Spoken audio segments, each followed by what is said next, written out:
నెలలకే కూటమి ప్రభుత్వంపై తీవ్ర వ్యతిరేకత వచ్చిందన్నారు వైఎస్ జగన్. ఉమ్మడి నెల్లూరు జిల్లా పార్టీ నేతలతో తాడేపల్లిలో సమావేశమయ్యారు. ఈ మీటింగ్ కు నెల్లూరు జిల్లాకు చెందినటువంటి వైసీపీ ఎంపీపీలు, జెడ్పీటీసీలు, మున్సిపల్ చైర్పర్సన్లు, మేయర్లు, స్థానిక సంస్థల ప్రజాప్రతినిధులు, నాయకులు హాజరయ్యారు. జిల్లాలో పార్టీని బలోపేతం చేయడానికి చేపట్టాల్సిన చర్యలపై వైసీపీ అధినేత జగన్ నేతలకు దిశానిర్దేశం చేశారు.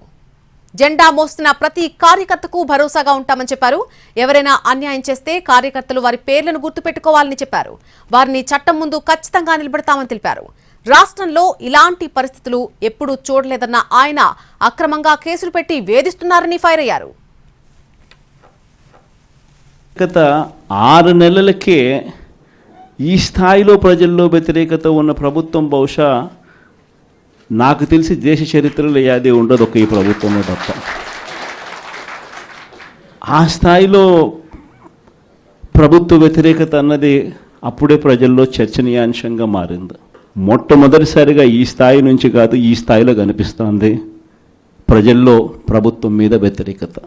ఒకవైపున ఎన్నికలప్పుడు తానిచ్చిన మాటలేమిటి, ఎన్నికలప్పుడు వాళ్ళు చెప్పిన మేనిఫెస్టో ఏమిటి, ఎన్నికలప్పుడు వాళ్ళు చెప్పిన వాగ్దానాలు ఏమిటి, చివరికి దాదాపుగా 8 నెలలు కావస్తూ ఉంది.